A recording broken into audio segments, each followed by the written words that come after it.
Before spending hours inside of a spreadsheet, here are the exact metrics that I look at when first looking at a deal to determine should we spend more time on it or should we pass and move on to the next one. So this 18 unit hit the market 6 days ago. They want $1.15 million.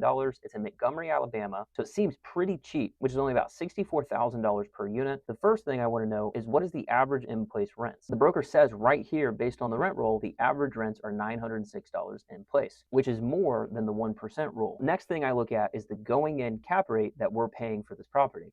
Now, I don't always believe what the broker says, but we're going to take it with a grain of salt that the going in cap rate is 7.32%. Now, this is a good thing because it means that there's going to be positive leverage, meaning the cap rate that you're paying is greater than the interest rate that you would borrow the loan money at. And how do you know what the interest rate is? You go to the 10-year treasury and you look at this number and you add 2 points on top of it. And that interest rate is less than 7.3, which is the going in cap rate. That is another green flag. That means there's positive cash flow and I can get the loan on the property, no problem, based on their pricing. Now I want to know how much potential profit there is at the property. The metric that's right here in front of the face that tells me is their pro forma cap rate. We would buy it at a 7.32 and we would take it to an 8.86. It tells me that there's not a tremendous amount of upside, but it does say that we can move the rents just a little bit. Between having good in-place rents, positive cash flow, positive leverage, and a little bit of upside, this is something that I would pick up the phone, call the broker on, and dig into the details and really underwrite it to figure out what price we could pay.